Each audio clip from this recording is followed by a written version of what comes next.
Bonsoir, le point sur l'actualité locale du lundi au vendredi sur TV Fil 78 avec le journal de la rédaction. Voici les principaux titres de ce jeudi 7 mai 2015. Une nouvelle étude vient confirmer l'insalubrité du centre nautique de Maurepas. La municipalité entérine donc la fermeture. Se pose maintenant la question des travaux ou de la destruction. Le préfet des Yvelines vient de remettre les insignes de la Légion d'honneur à des anciens combattants ce matin, veille de la célébration de la victoire des Alliés sur l'Allemagne nazie. Et puis, l'Église catholique des Yvelines se penche sur l'affectivité et la sexualité des jeunes. Des assises diocésaines vont se tenir ce week-end. Pour en parler, le père Mathieu Dupont. La réforme du collège portée par Najat Vallaud-Belkacem, de plus en plus contestée à droite comme à gauche. Et c'est le président de la République qui vient au secours de sa ministre de l'Éducation. François Hollande était au Mureau cet après-midi pour apporter son soutien aux propositions émises. Il a une nouvelle fois dénoncé un concert des immobiles souhaitant défendre des intérêts particuliers. Ce déplacement de dernière minute précède un discours prononcé en cette fin de journée depuis la Maison de la Chimie à Paris. Le président doit y défendre les mesures proposées dans cette réforme.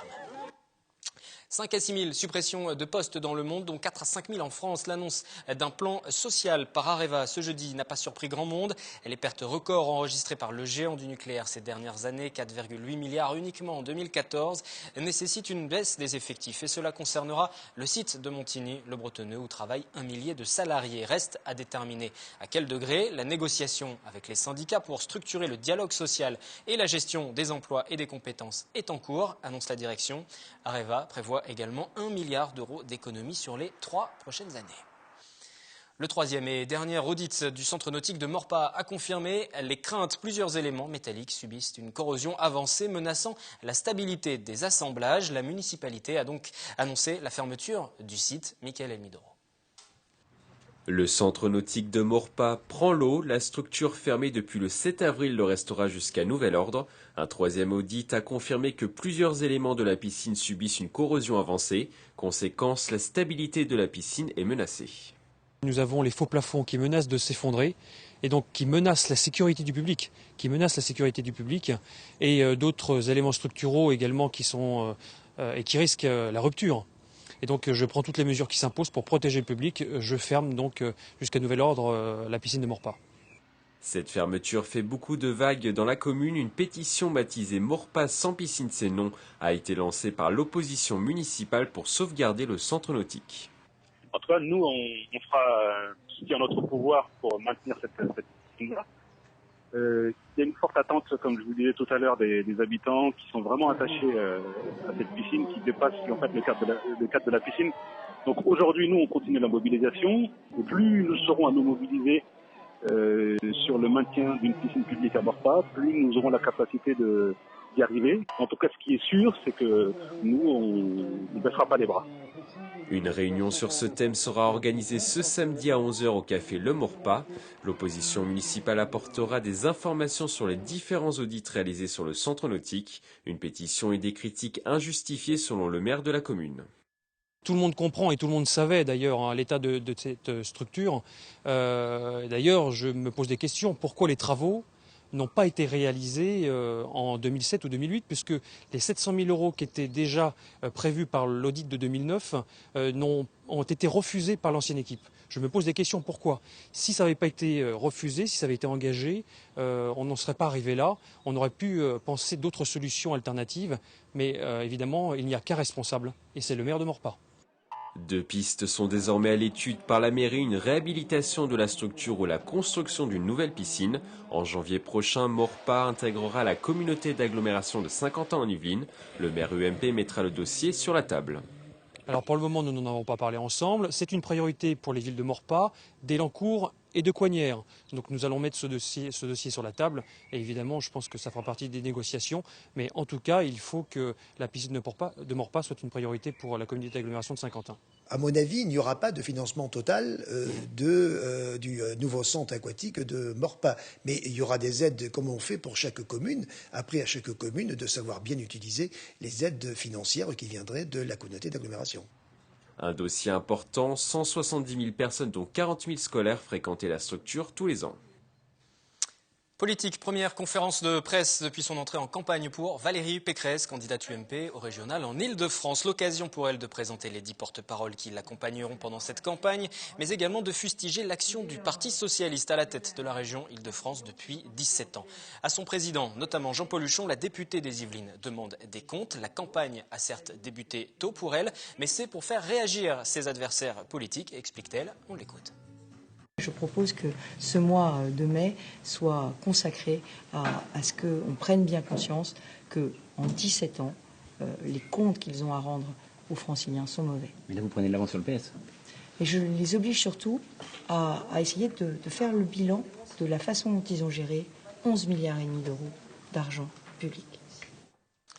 Valérie Pécresse qui répondait aux questions de nos confrères de VO TV. Lors de cette conférence de presse, celle qui occupe donc également le poste de députée des Yvelines, a désigné, je vous le disais, ses 10 porte-paroles locaux. Et parmi eux, Othman Nasrou, conseiller municipal d'opposition à Trappes, en charge de Promopole pour la communauté d'agglomération de Saint-Quentin en Yvelines. À 27 ans, il est chargé de relayer les informations concernant la campagne dans notre département. Et puis les régionales, toujours mais à gauche. Cette fois-ci, fin du suspense. Le député PS Benoît Hamon ne sera pas candidat à la primaire en Ile-de-France face au président sortant Jean-Paul Huchon et à sa première adjointe Marie-Pierre de la Gontrie. Cette dernière a d'ailleurs annoncé qu'elle se ralliait finalement à Claude Barthelone, le président de l'Assemblée nationale, qui lui a décidé de se présenter. Une nouvelle donne qui pousse maintenant Jean-Paul Huchon à la réflexion. Va-t-il abandonner, se retirer? L'heure est à la négociation, alors que son camp est donné pour l'instant battu par les sondages. L'UMP l'emporterait en décembre. Ce midi, la Fondation Banque Populaire Val-de-France a permis une donation à la Fondation Université de Versailles-Saint-Quentin en Yvelines à hauteur de 25 000 €. L'engagement de l'établissement bancaire va s'étaler sur 3 ans. Le total sera porté à 75 000 €, un montant qui va aider au déploiement du cluster de compétences vert et bleu et notamment une version mobile. Ce site est destiné à mettre en relation les étudiants, les enseignants-chercheurs, les diplômés, les entreprises et qui peuvent poster des offres d'emploi. À ce jour, 4 500 profils ont été créés. Plus de 1 000 recruteurs sont inscrits. Un partenariat qui a mis plus d'1 an à être signé. On est vraiment à l'université du territoire où les politiques, les parents, les industriels font confiance, donnent de l'argent. C'est une grande famille, quoi. Donc c'est une reconnaissance pour l'université pour ses activités de formation, de recherche. Il ne nous a pas échappé que le contexte est un peu compliqué, non seulement dans les finances publiques, mais également dans le privé. Et il y a beaucoup de sollicitations. Donc il faut arriver jusqu'à la personne qui a la possibilité de donner l'argent. Dans une entreprise, il faut arriver assez haut. Il faut arriver à solliciter la personne, avoir un rendez-vous, la convaincre que c'est intéressant d'avoir un partenariat. Donc ça prend beaucoup de temps, quoi. Et puisque nous parlons de l'université, vous les avez peut-être vus hier devant la gare de Saint-Quentin, les étudiants en IUT de l'IUT de Rambouillet qui sont inscrits en formation technique de commercialisation. Une partie d'entre eux, en tout cas, a organisé un flash mob pour promouvoir une association, Bougeons-nous, c'est son nom. Elle œuvre notamment pour redonner une dignité aux personnes âgées sans ressources. L'organisation de cet événement s'inscrivait dans le cadre de leur projet d'études, comme nous l'explique Mathilde Capberne. Bouger, c'est le mot d'ordre du jour pour ces étudiants et l'association Bougeons-nous. Les élèves de l'université de Rambouillet ont organisé un flash mob dans la diagonale de la gare de Montigny-le-Bretonneux. Le but, faire connaître l'association. Dans le cadre de notre formation, on doit faire un projet tutoré avec une association pour l'aider à se faire connaître. Donc du coup, on a pris l'idée de faire un flash mob. Donc c'est une chorégraphie qui va faire en plein milieu, donc qui va se faire en plein milieu de la place. Et c'est vraiment pour, c'est Bougeons-nous, donc c'est avec l'esprit de la danse et Bougeons-nous pour bouger pour l'association. Une opération bénéfique pour cette jeune association. Créée en 2013 entre 3 amis originaires de la République du Congo, elle compte désormais 15 membres. Elle a pour but d'aider les enfants les plus démunis de la RDC. Donc nous soutenons un groupe d'enfants orphelins et ainsi que de jeunes filles qui sont victimes de maltraitance. Donc financièrement, moralement, tout ce qu'on peut faire, c'est toujours un plus, c'est toujours du bonus. Donc on a besoin vraiment d'aide, du soutien de tout le monde pour bouger. Et notre slogan, c'est Ensemble, nous allons bouger. Basée à Elancourt, l'association a pour projet la réhabilitation du centre de santé ou encore la construction d'une école à Kinshasa.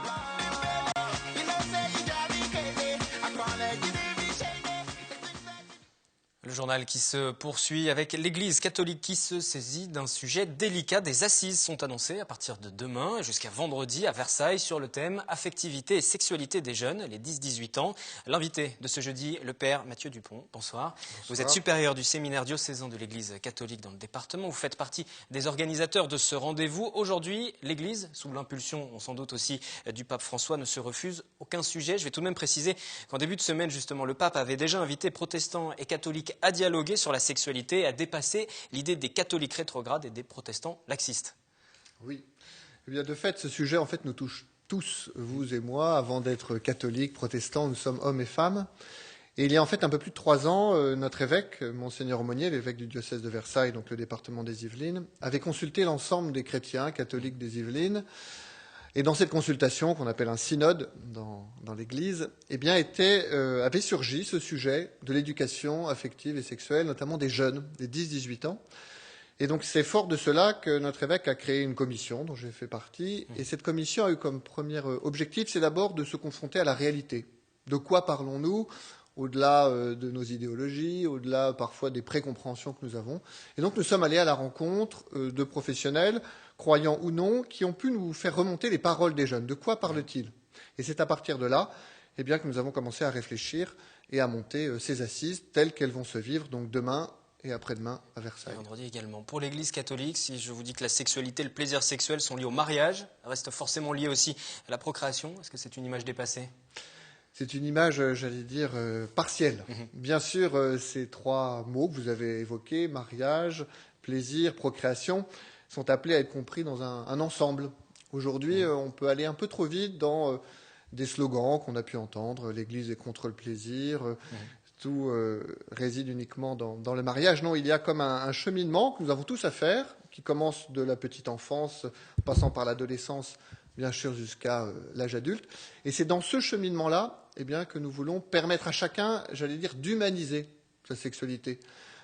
Tout n'est pas donné tout au début. Nous apprenons à marcher, nous apprenons à lire, nous apprenons à aimer. Et bien quelque part, y compris cette dimension de notre vie, nous avons à apprendre, à découvrir peu à peu comment la vivre pleinement et librement. Et je crois que c'est d'abord cela l'enjeu des assises que nous allons vivre.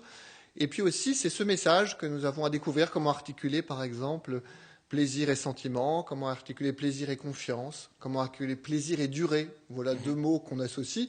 Eh bien justement, l'Église catholique veut pouvoir permettre à chacun, si j'ose dire, de pouvoir vivre pleinement sa sexualité. C'est de lever les tabous, qu'il n'y ait pas de tabou. Alors allons jusqu'au bout de cette question. L'Église catholique aujourd'hui ne rejette pas la sexualité en mariage, la contraception par des méthodes artificielles ou les rapports homosexuels par exemple ?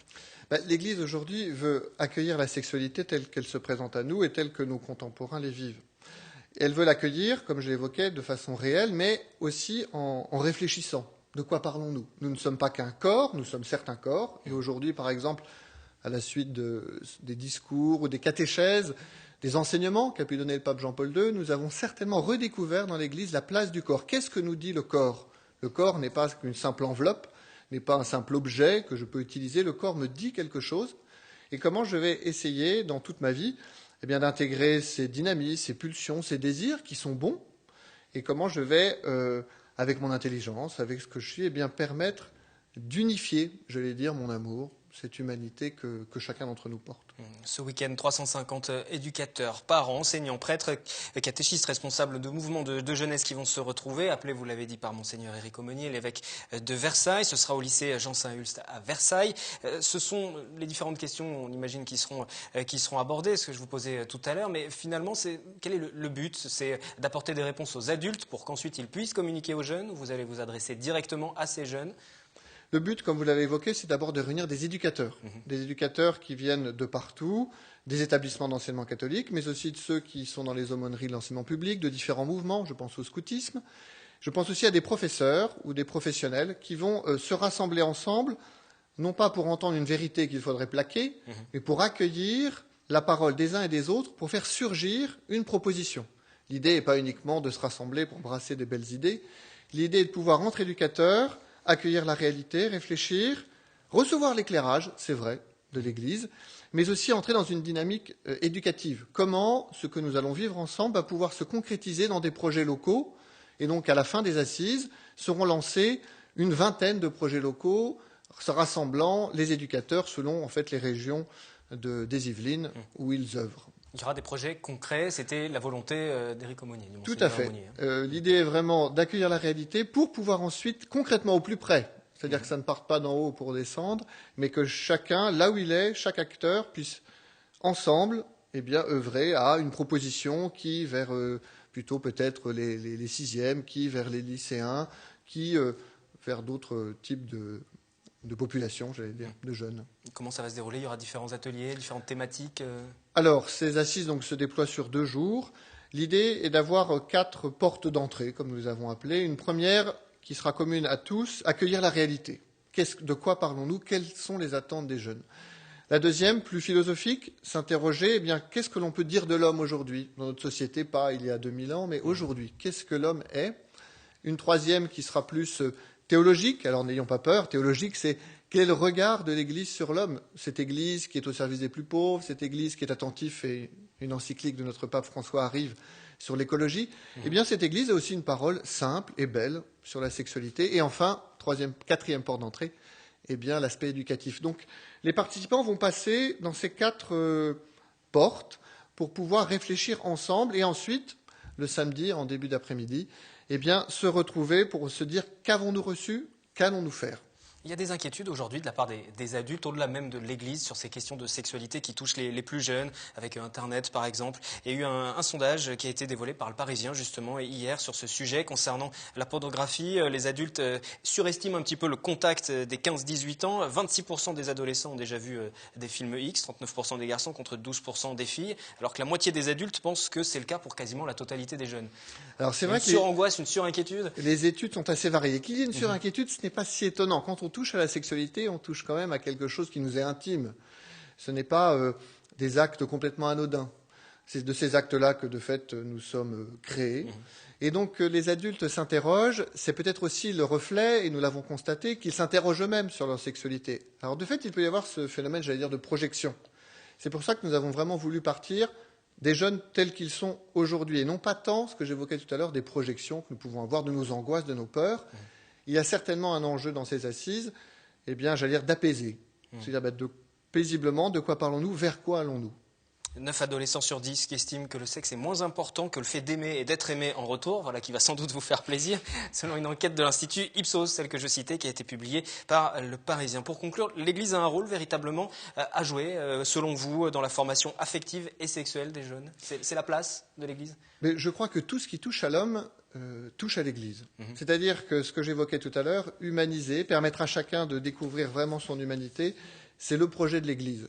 Et nous croyons, de fait, que depuis 2000 ans, ce message, qui a parfois pu être mal compris, parfois pu caricaturer, mais ce message a pu peu à peu humaniser notre société. J'évoquais tout à l'heure l'attention aux plus pauvres, aux malades, l'éducation. C'est ce que l'Église a pu produire dans ces 2000 ans. C'est ce qu'elle cherche à produire, peut-être, dans le domaine de la sexualité aujourd'hui. Vous parlez d'un message qui a été mal compris. Le message a été mal transmis aussi, peut-être, parfois. En tout cas, les propos ont été quelquefois quand même assez clairs de la part de l'Église. Tout à fait. Alors, est-ce qu'il est mal compris, sur l'homosexualité, sur le port du préservatif? Mal reçu. Bien sûr, ce que j'évoquais, c'est qu'on tombe parfois dans la caricature assez facilement, et on essaye, avec une petite expression, de ramasser un message qui, de fait, est plus ample. Et justement, ces assises vont durer 2 jours, car ce n'est pas avec des slogans, en fait, qu'on peut pouvoir aborder cette question, mais c'est au contraire en prenant un peu de temps. Et c'est de fait l'objectif de ces assises. Merci Pierre, Mathieu Dumont d'être venu sur ce plateau. Les assises sur l'affectivité et la sexualité des jeunes, ce sera ce week-end et nous en parlerons dans notre édition de lundi pour un compte-rendu. Merci à vous. Merci. Demain, 8 mai, ce sera l'occasion également de commémorer la victoire des Alliés sur l'Allemagne nazie. Avant les cérémonies, la nation a honoré les anciens combattants yvelinois. Ce matin, le préfet a remis les insignes de la Légion d'honneur à plusieurs d'entre eux. Catherine Zulato, Mathilde Capberne. Il marche d'un pas décidé, entouré de sa famille, assurément fier de la médaille qu'il porte depuis aujourd'hui sur le revers de sa veste. À 89 ans, Roger Delorme est un héros de la Deuxième Guerre mondiale. Il vient de se voir décoré de la Légion d'honneur comme 8 autres anciens combattants. Son histoire, c'est celle d'un gamin qui vit dans les Vosges. Il a 17 ans et son destin bascule. J'avais à l'époque 17 ans, je travaillais en banque. Les Allemands m'ont envoyé une visite médicale. On m'a dit, vous êtes en bon état. On vous envoie un mail, j'ai dit non. Et dans le camp où je travaillais, il y avait un gars qui m'a dit, si tu veux le maquis, je t'emmène au maquis directement, pas de problème. Mon père m'a dit, il a fait la guerre 14-18, il m'a dit 17 ans, c'est trop jeune. Je vais avec toi. Et il est venu avec moi. Servir la patrie, la volonté de Jacqueline de Paya. À l'époque, les femmes n'avaient pas le droit d'être militaires et c'est comme ambulancière à la Croix-Rouge qu'elle est intervenue dans le conflit. J'ai d'abord attendu d'avoir 21 ans pour que mon père accepte que je bouge. Je suis partie dans la Croix-Rouge et je me suis trouvée à la Croix-Rouge à Marseille au moment du débarquement. Jacqueline de Paya part ensuite sur le front allemand pour la libération des camps de concentration. Elle en découvre l'horreur. Il y a qu'une chose que je ne raconte jamais, c'est notre venue dans les camps de déportés. Le premier que j'ai vu, j'ai éclaté de rire, parce que le type, il était squelettique, avec des gros sabots. J'ai dit à une fille qui était à côté de moi, je lui dis, il est ma boule celui-là, pourquoi il se balade comme ça? Alors ça, c'est horrible. Je me souviens toujours, il y a un type, il avait 1m80. Et 1m80, pour moi, c'était la taille d'un de mes frères. Alors je le voyais, ce type-là. Il pesait 30 kilos. Et je faisais, avec mon pouce, le tour de son fémur. Tellement il était maigre. 9 légions d'honneur ont été remises ce jeudi en préfecture, un hommage de la patrie à ceux qui, il y a plus de 70 ans, ont servi à leur manière les notions de fraternité et de liberté. Et après ces témoignages, nous restons à Versailles, mais du côté du château. Après 2 ans de travaux, le bosquet du Théâtre d'Eau va rouvrir au public. Et dès le 12 mai, les visiteurs vont pouvoir découvrir une œuvre contemporaine qui trouve toute sa place au milieu de la végétation. Créé entre 1671 et 1674 par André Le Nôtre, puis détruit en 1775, le bosquet du Théâtre d'Eau était en dormance depuis de nombreuses années. En 2009, le château de Versailles a décidé d'y créer un jardin contemporain.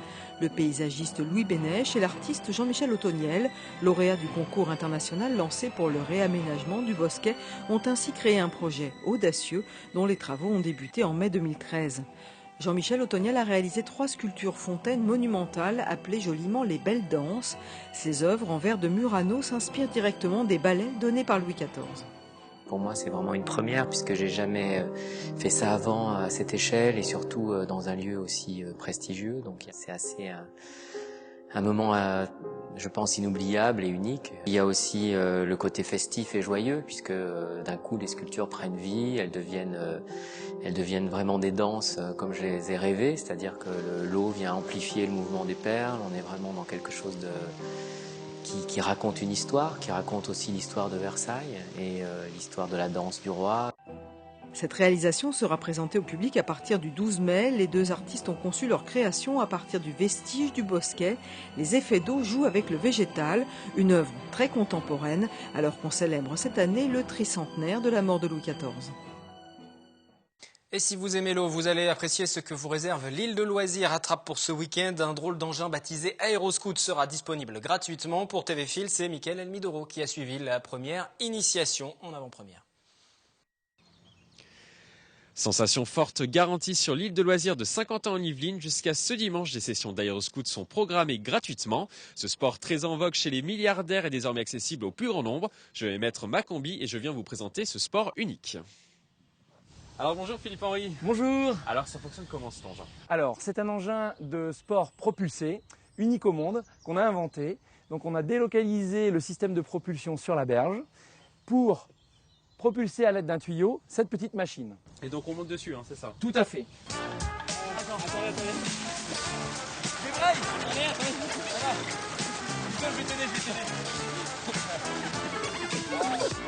Je vais Le but de la manœuvre étant de passer de cette position à une position debout en avançant le bassin vers le guidon. Donc c'est très physique? Non, ça demande juste une petite question d'équilibre. C'est un peu comme le vélo quand on enlève les petites roulettes. l'avant. Et toujours le bras tendu en avant. Le bras en avant. Jusqu'à ce que tu sens que tu pousses tout un peu les bras. Voilà. Là tu sens le virage. Voilà. La machine est capable de monter jusqu'à 10 mètres de hauteur. Ici, on va limiter les baptêmes à 2 mètres de hauteur. C'est déjà largement suffisant. 2 mètres de hauteur, c'est la hauteur des pieds par rapport à l'eau. Donc votre regard sera entre 3 et 4 mètres de hauteur. Et c'est là que c'est vraiment impressionnant.